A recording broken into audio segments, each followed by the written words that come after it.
Hi guys, ayan nga po, ako ay naglalakad ngayon kasi galing ako sa company ko at nagdala ko ng aking medical. So, gusto ko lang nakasama. Anyway, sa mga bus station dito, ganito yung makikita nyo. Yan, may bus station, ganyan. Tapos hintayin nyo lang yung kung anong oras ang dating ng inyong bus. May mga nakakaratula dyan, like ganito. Yan. And then, yan. So, magabang ka lang dyan kung anong oras yung dating. Pero dahil mamaya pang 2:18 daw yung dating ng aking bus, 2:02 pa lang. So, lakarin na lang natin. So, huwag kayong mag-expect guys na dito sa Czech Republic is city talaga siya. Or yung ina-expect nyo na maraming mga buildings like ng Manila. So, lahat ng Czech Republic, lahat ng part ng Czech Republic, iniisip nyo na ganon. So, hindi po ganon talaga ang totoong buhay. So, sa totoong buhay talaga is meron din silang mga ganitong style. Yan o, mga building yan, mga factory po yan. And ito din, ito, karating to ng aming, ng building namin. So, yan. Kung makikita nyo, may mga glass salamin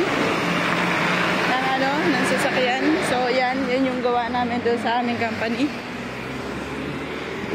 Yan. So, ganyan yung gawa namin. So, kami yun nagbubuo ng ganyan. Ganon.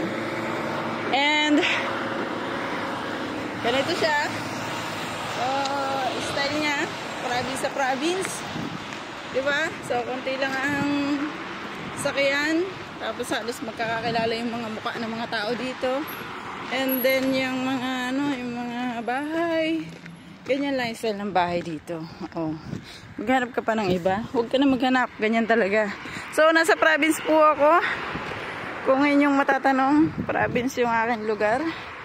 And, ito naman yung ating suot. Kasi medyo malamig pa dito.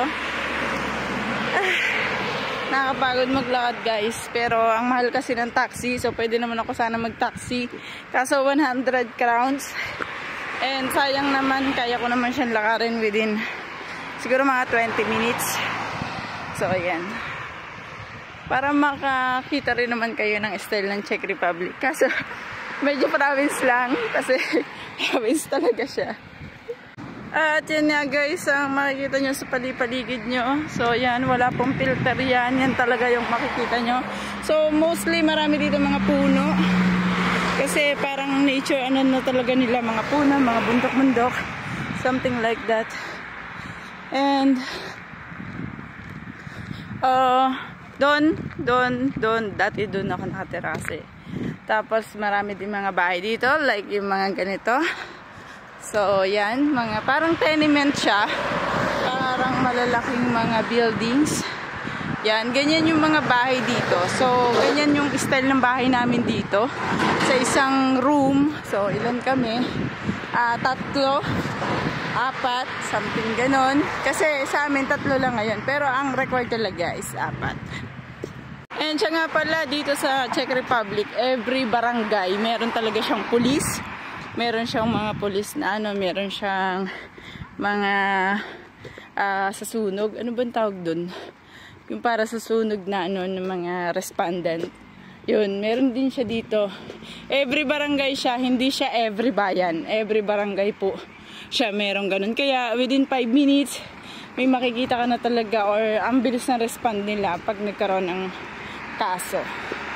So, ito naman, pag may nakita kayong ganyan, yan. Potrabini, yan po ay Vietnam store. So, pwede kayong magpunta dyan. Pwede kayong bumili ng medyo mahal lang. So ganito naman yung mga bahay dito. Yan. O diba? So ganyan yung style. Yan yung normal na bahay dito. Ganyan o. Yan o. Bahayan na yan. So yan na yun. Dire-diretso na yan hanggang doon sa may amin. So bahayan. Tapos yan may mga pedestrian din. Lapit ka lang din sa pedestrian. Yan. Dahil wala ako sa pedestrian, so hindi ako tinigilan. O, diba? So, yan. Dahil konti lang naman kasi yung dito. Ito yung pala yung bus namin. Yan. Ganyan yung bus. May nakasulat. Tapos may numbering. Kung anong bus yung masasakyan mo.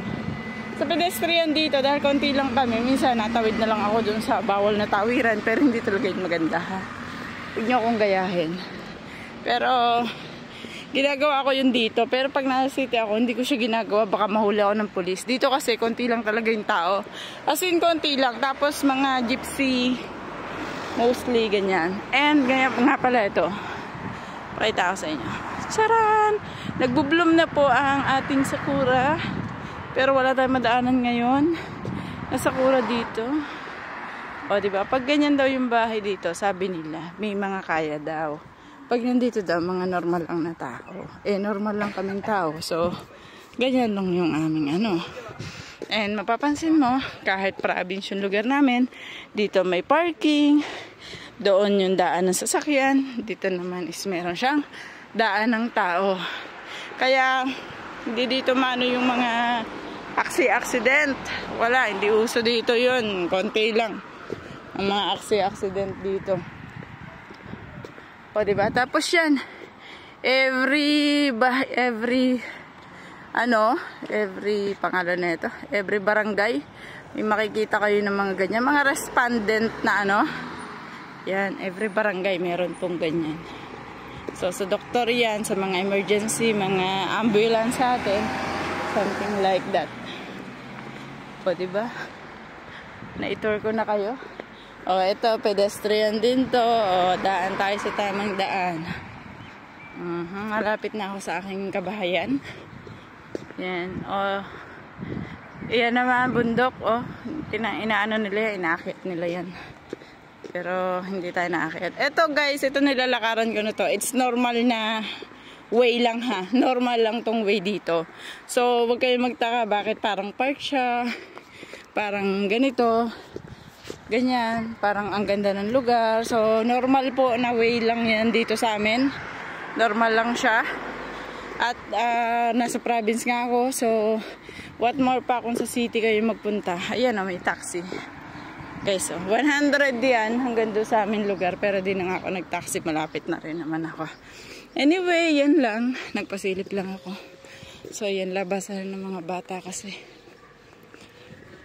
may pasok pa ako mamayang gabi. O diba? So yan, parang mga tenement lang, no? Kabahayan dito sa amin. O diba? Parang mga tenement lang talaga. Hindi siya normal. Ito guys, yan o, medyo malapit na ako. Ito, yung lugar na yan. Ito ay hintayin ng bus. So, makikita niya, may karatula naman ng bus. So, hintayin yan ng bus. Tapos, yun yan. May makikita ka dyan na nakapaskil.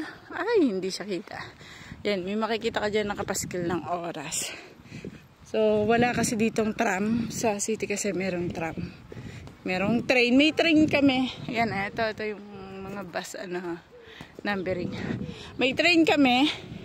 Pero, yung train kasi namin, guys, is yung oras niya. So, medyo late. So, oras dito ngayon. So, yan. 2:10 p.m. Nakakapagod din maglakad, in fairness,